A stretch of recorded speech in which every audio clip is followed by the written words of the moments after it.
She vanished immediately after high school, but not before she was accepted into our organization. You're only a temporary employee, and she didn't even finish college. That is absurd. At my new job, I unintentionally encountered with a high school friend who I had severed contact with because of their contemptuous behavior toward me. She seems to think that because of specific circumstances, I didn't go to college, but I am just a temporary employee. She then grinned wickedly and said, "I'll start taking extra good care of you today."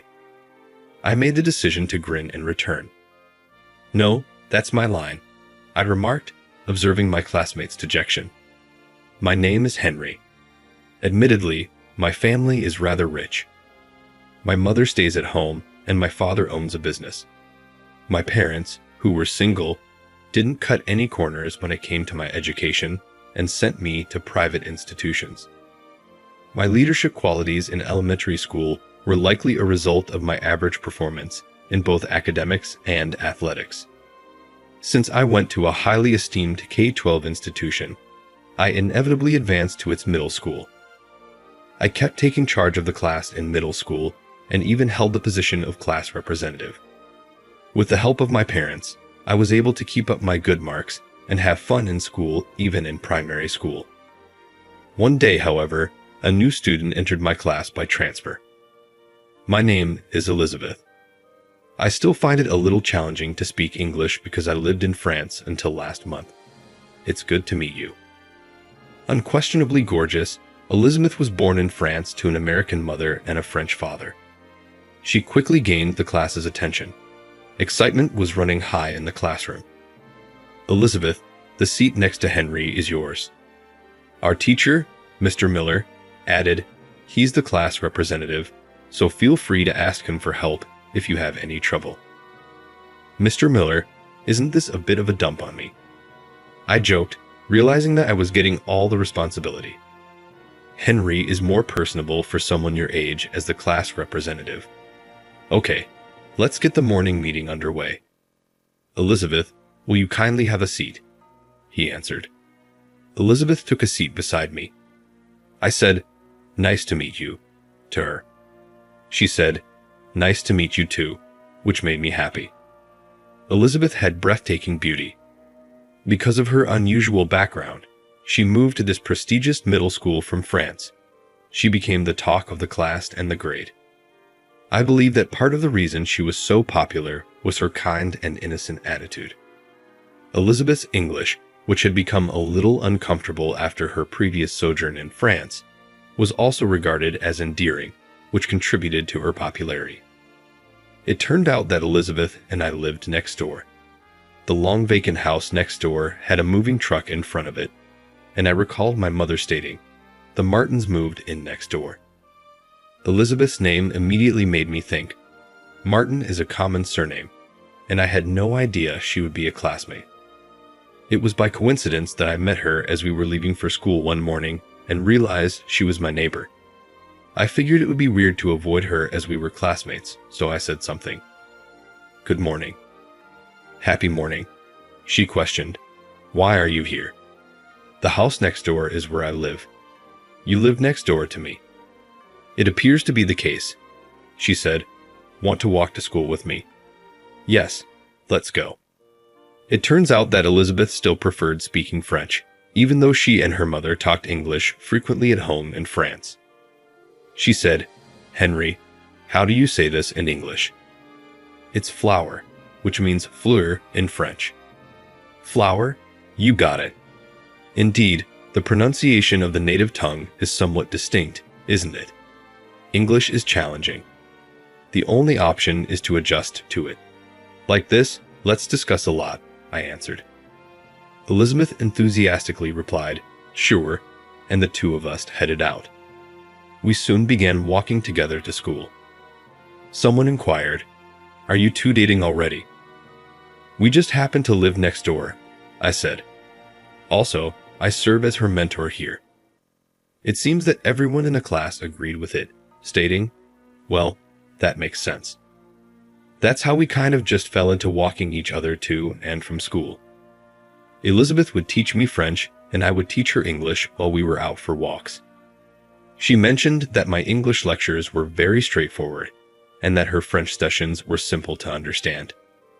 This helped me speak French much better and got me better grades in the language. Elizabeth's English also became more fluent over time. Before we knew it, we were entered our third year of middle school and had to consider our options for the future. Since our school served grades K-12, we could attend the same institution for both high school and college. But I chose to go to a different high school because I wanted to see the outside world. I passed the entrance exam for the county's best high school after talking to my parents and receiving their blessing. Mr. Miller also gave me encouraging words, telling me that with your grades, you'll be fine. I was surprised to see Elizabeth at the same exam location. She applied to this high school as well. "Why are you here, Elizabeth?" I inquired. She smiled and continued, "I thought I'd try applying to an external school." Elizabeth passed too, and that autumn, we both started at the same high school. Elizabeth's beauty, enhanced by her mixed origin, became even more noticeable throughout high school. She excelled academically, was well-liked, and was often in the spotlight. She was unaware that she was placed into the school's beauty contest, which took place during the fall festival, from the very beginning.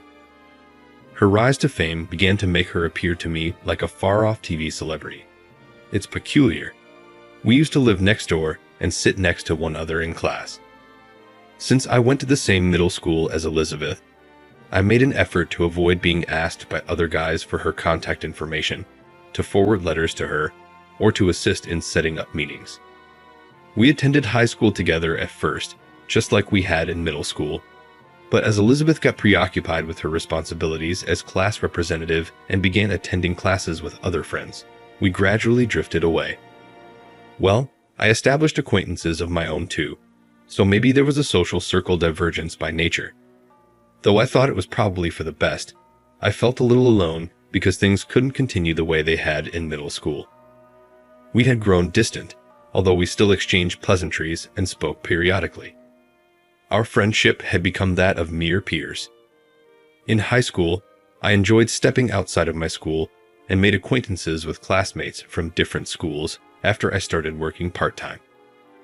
I took the liberal arts route in my second year and ended up in Elizabeth's class, although we didn't really communicate. When we did talk, it was in short bursts and as peers. In our liberal arts class, I hung out and talked with a few other males more and more, and after school, I would go directly to work. Elizabeth and I rarely spoke because she was preoccupied with club activities. I started focusing more on a passion I had with pals from different schools in my senior year of high school. Although I would much prefer be doing this than go to school, I had to go. To be honest, I had started to ignore school, showing up only in name, and frequently just nodding off for the entire class. At times, I would nod off in class and receive reprimands from my teachers for it. Elizabeth, a class representative, then asked me out of the blue one day, "Henry, what are you doing at such a crucial time in your senior year?" We hadn't had a talk like this in a very long time. "Just occupied with a lot of stuff," I answered. "What kind of things?" "Elizabeth, nothing to worry about. Simply put, I like doing it." Elizabeth became extremely upset upon hearing this. I thought to myself, absent-mindedly, that Elizabeth still shows her feelings. "I can't say much because it's none of my business, but you should exercise caution. It will have an impact on your transcript and grades," Elizabeth said. "Yes, I will pay closer attention. Regards, Elizabeth." Despite my response, I kept myself occupied and slept through the majority of the school days. After overcoming the midterm and final exams, we had summer vacation. I didn't take any summer courses to prepare for my university admission exam. Instead, I worked part-time. Everyone else was taking courses. I didn't go to school during this time because I didn't go home very much. "Aren't you taking the summer courses?" was a question that Elizabeth and other classmates asked me in messages.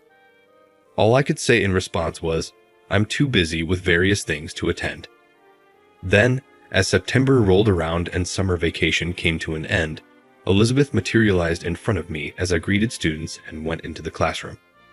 "Henry, what do you mean by not attending any of the summer classes?" she yelled. "Huh? You were the only student absent from our class. What were you doing when all of them were putting in a lot of work?" Though I couldn't quite figure out why Elizabeth was so furious with me for skipping the classes, I made the decision to be open about my summertime decisions. I've made up my mind not to attend college. I'm going to pursue something I want to accomplish once I graduate from high school. Elizabeth gave me a shocked expression. "It's unbelievable. You constantly nod off in class, and now you're not even thinking about going to college. I had no idea you were such a sluggish person." "Slothful," I laughed. "Life is more than just attending college. Besides, if I want to, I can always go to college. However, I would prefer to concentrate on my goals for the time being." "Life isn't always simple. It won't just happen like way," Elizabeth remarked, appearing to shed a tear or two. She was getting quite emotional, and although I knew that life isn't easy, I didn't understand why. "I am aware," I answered. "That's why I'm working hard right now, getting ready so I don't fail." Elizabeth, though, shot me a cold look and went back to her chair. Elizabeth never spoke to me again after that. Elizabeth's mother later told me that her daughter had been accepted to a renowned national university. All of my classmates seemed to have been accepted into universities, with the exception of myself. "Henry, you should consider going to college too," my teacher, Mr. Anderson, would often say, but I would never listen. I eventually left home after receiving my high school diploma. After 10 years, I was 28 years old. I had since followed my own route, accomplished my objectives, and was working every day. I was at my new job place today. Being employed somewhere different from my prior place of employment thrilled me. I hoped my new coworkers would be decent individuals as I wondered about them. I was thinking this as I heard my name called. "Henry." I spun around and saw Michael, my coworker. "Hey, Michael. It's good to see you. Looking good." "Of course, man, you too." I gave Michael, who I hadn't seen in a long time, a fun slap on the shoulder. "What brings you here, busy as you are? I thought I'd give you a tour of the office." "Are you serious? You?" "Yes, I do know the most about this place. Come on, novice. Let's go." "I'm not a rookie," I said as Michael gave me a tour of the workspace. I wanted to check out what was going on in the office during lunch, even though the company had its own restaurant. I strolled around and saw a cafe close by. It seemed like they had a menu for lunch. Perfect. "I'll eat here," I said to myself. I chose to walk inside the cafe. I was looking at my phone after taking a seat and placing my lunch order when I thought, could it be Henry? When I looked up, I saw a woman standing there after hearing my name. Her features were lovely, and she looked a little like my childhood friend Elizabeth. However, it's been about a decade since my last encounter with Elizabeth, so I was clueless about her current appearance. "Oh, why do you know my name? It's Elizabeth here. Remember how we were together in high school?" "Really? Really?" Elizabeth. Startled, I got to my feet. "I am Elizabeth, yes. I too had doubts about your authenticity as Henry. It startled me that you knew who I was." "I just thought you looked similar," Elizabeth laughed. It seemed like a long time, for some reason, since I'd last seen Elizabeth grin. I felt like I hadn't seen her grin much, and it wasn't simply because it had been a while since we'd met. I said, "But why are you here?" "Oh, I just transferred to a company nearby." "Which company?" "So, are you familiar with Moonworld? That's where I currently work." "Moon Planet." Elizabeth worked for my company, although I was unaware that she was employed there. It was wholly unanticipated. "Actually, I heard that a new person was starting today. Is that you, perhaps?" "Perhaps." Mid-career hires were a common sight at our organization, where new hires weren't really unusual. "You're a temp then." Elizabeth gave me a condescending look, as though she had reached a decision. "You disappeared right after high school, and now you've managed to get into our company. Hold on. Her remarks seemed rather caustic. You're simply a temp then, and you didn't attend college. That is absurd. With a cheeky smirk, Elizabeth continued to giggle and remarked, as a regular employee and your senior, I'll be taking good care of you starting today. I smiled and said, no, that would be my line, to Elizabeth. What? She questioned. I apologize, but I'm in charge of you. I'm not a temporary worker. As vice president of Moon World, I am. My remarks caused Elizabeth's mouth to drop open. She asked, what are you talking about? After a little pause. Is this a joke of any kind? I pulled out my business card and gave it to Elizabeth, who was still in shock, saying, it's no joke. The text said, Vice President of Moon World Corporation, Henry Carter. This has to be a hoax. No manner is possible. Is this a fake of any sort? Frenziedly, Elizabeth turned the business card over and examined it by holding it up to the light. I mean, there's no reason why I should make up a business card like that, I remarked. She was still in shock at the news. No, that's not true, I said. That's when I heard, Henry, hello. It appeared like Michael, President Thompson, was calling people out today. Hey Elizabeth, are you also here for lunch? Are you dining here, Henry? Would you mind if I joined? Michael inquired. Naturally, I said, sure, let's eat together. After taking a seat next to me, Michael asked the waiter to bring the same lunch. This person is our company's vice president, President Thompson, huh? Elizabeth, still in shock, questioned Michael. He said nonchalantly, yeah, that's correct. We just moved Henry, who had been working for us overseas, to headquarters. Were the two of you acquainted? Are you roughly the same age, I take it? We were classmates in middle and high school, Elizabeth and I answered. Whoa, truly. That's a rather strange coincidence, Michael chuckled. Before long, Michael and I had the lunch we had ordered, and we talked as we ate. Elizabeth looked shocked, muttering, so it really was true, as she observed Michael and myself having a friendly conversation. When I started working at a fast food restaurant in high school, that's where I first met Michael. We clicked right away because we were the same age. I want to do something big rather than just live an ordinary life, he declared one day. I wholeheartedly concurred with him. I resisted the thought of living a life consisting only of attending college, landing a position at a corporation, and working there.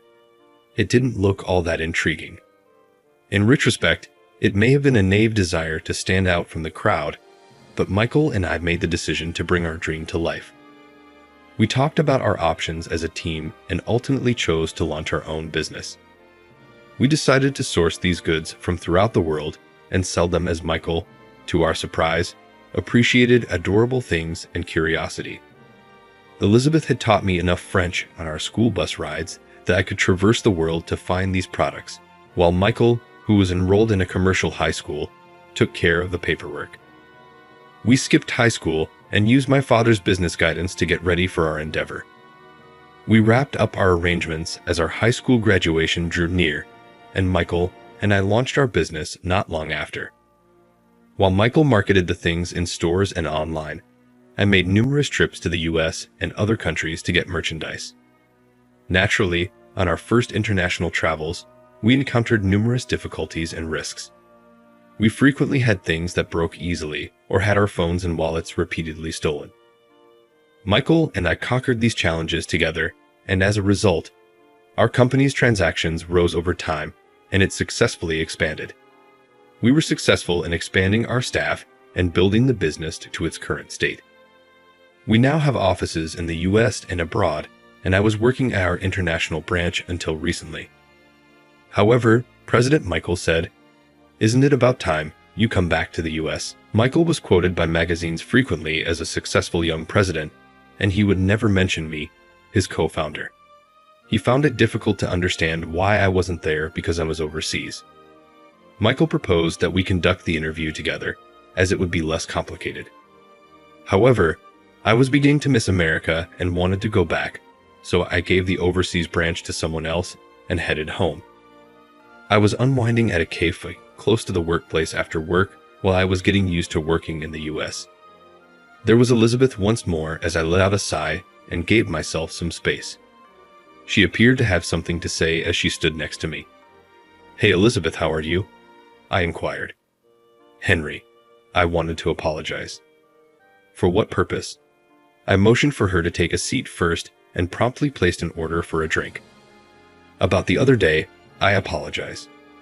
I made fun of you for graduating from high school because I thought you were a temp. Stop worrying about it. I was the one who started the miscommunication.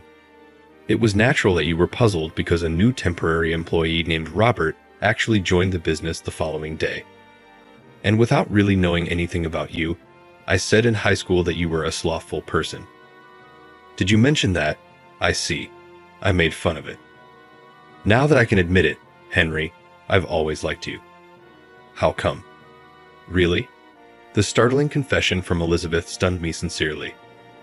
"I was grateful for your kindness toward me following my transfer, and I had a great time strolling to and from school with you.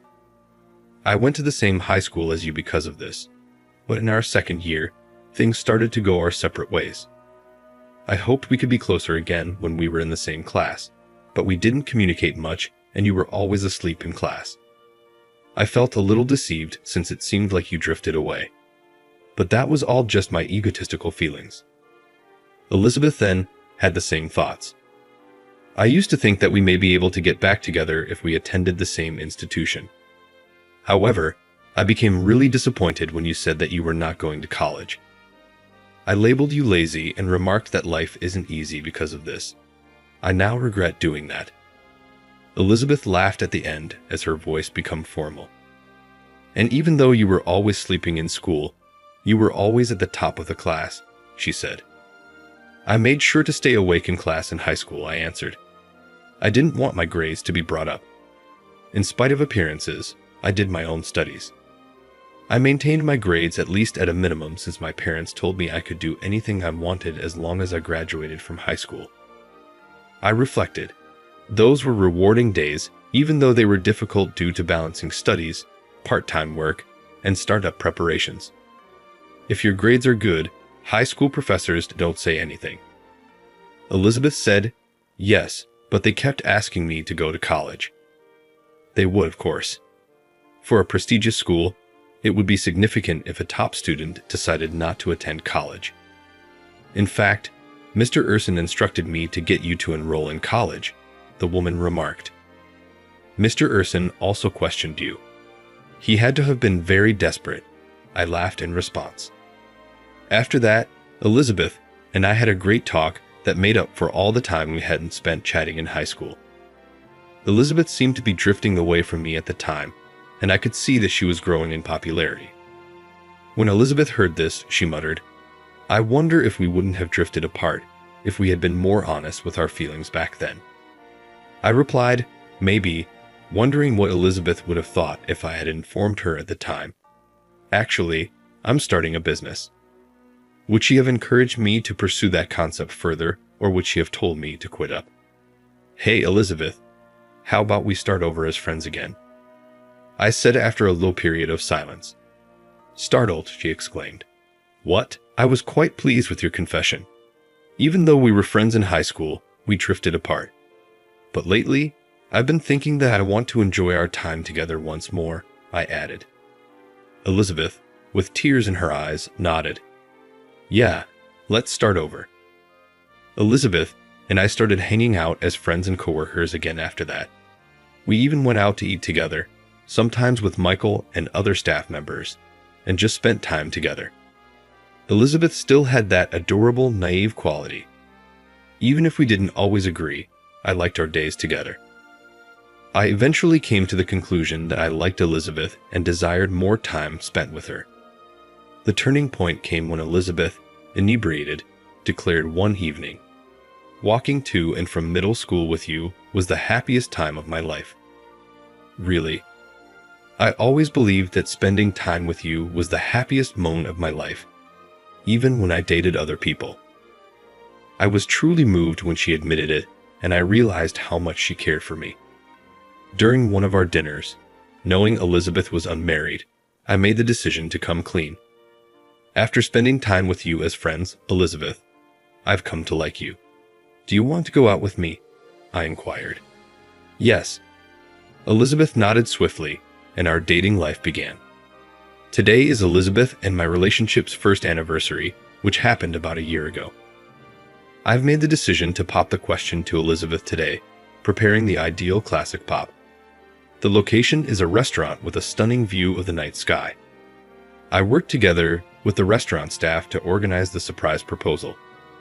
I excused myself from the dinner halfway through to change into a tuxedo. I told myself that even if I could be going overboard with the outfit, it's a special occasion.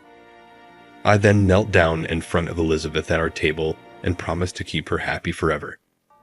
Are you going to marry me? She nodded, tears welling up in Elizabeth's eyes.